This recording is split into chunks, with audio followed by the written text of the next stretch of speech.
The older I get, the more I realize that when you're talking to people, you can't just give them facts.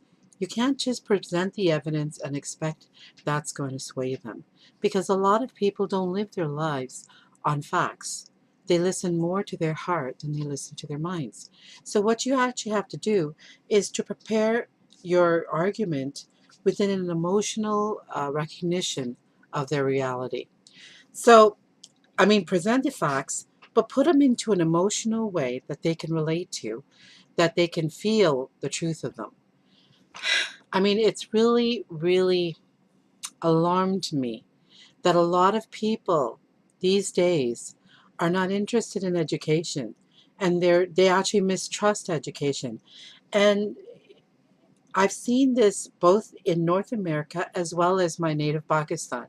When you go to Pakistan, you see a lot of people, uh, they don't avail themselves of facts. What they do are they're more interested in emotions and what they want things to be true, not really how they are, but what they want them to be. And this is often a case of being in the majority. When people are in the majority, they don't have to listen to the minority, even if they're right. They don't have to listen to them. And what happens is they get a kind of a pompousness. They get a kind of a pompousness, and they've got enough people who agree with them, and they feel that with enough numbers, they are right, that there's security in numbers. But that's not necessarily the case. There can be a lot of people agreeing with you, but you can still be wrong. So what they do is they create their own mentality, and they fortify it only with the facts that support their reality. And what you have to do to get through to some people like that, I mean, some people you won't get through to, but other people can be reasoned with. And what you have to do is you have to appeal to their hearts. You have to reach them on their currency level. And their currency, the things that they know is true and the things that they feel are true, those are the things you have to reach them on. And so when you're preparing an argument, don't ignore the emotional aspect and the emotional reality that people are operating within. What I tried to do, like when I did a speech in Denmark, I was dealing with the International Board on Books for Young People. When you're dealing with people who are intellectual like that, you have to think, okay, what do they value the most? And I was going to be talking about freedom of speech versus cultural sensitivity within the parameters of the Danish cartoon incident. If you'll remember, what happened was that Jyllands Posten, this Danish cartoon, no, this Danish newspaper, they published a bunch of really provocative images of Prophet Muhammad, peace be upon him.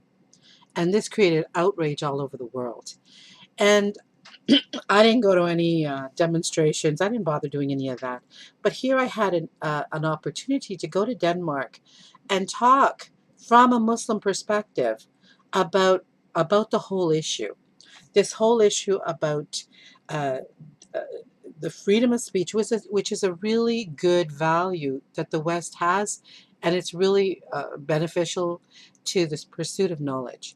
But I also talked about respecting the sensibilities of the minorities, of the cultures that are living in the West and other places. So, in putting my speech together, I didn't focus only on facts, because remember that there's a lot of emotions involved. So what I did was I tried to appeal to the emotional arguments underneath. And what I did was I encased my facts in anecdotes. When you do that, when you anchor your facts in a story, it can stick in people's minds, in imagery. When you're doing a speech and you use imagery to really anchor your points, your factual points, you will hit people in the heartstrings. And that's exactly where you want to hit them. And when you do that, you will change their hearts, you will change their minds. In fact, what happened afterwards, I used a lot of humor too.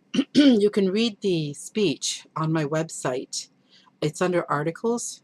I put the whole speech up there. And afterwards, the French, one of the French delegates, I mean, she was a real bitch, but she had actually gone up to my publisher, who at the time was the head of the World IPI Congress. international books for young people. She was the head, and it was 65 uh, countries in this organization. And she went up to her and she said, you know, with banning the hijab, maybe we shouldn't be doing that. I had actually touched her enough. I had met her in South Africa, and this was a really snooty woman. And she actually said this to the president of IBI. And I was blown away. I thought, wow, I actually got through to her. And there were other people who came to me and they said to me, they said, well, you know, people came with an arms crossed, let's see attitude. And I had been able to win them over. So when you are couching your arguments, always, always try to make sure you appeal to the emotions as well as the mind. Don't ignore the emotions and don't ignore the mind. And think about the currency. What values the people you are talking to really have? What do they really value? And couch your arguments within the framework of those values. They're usually pretty universal values. Thank you for watching and listening.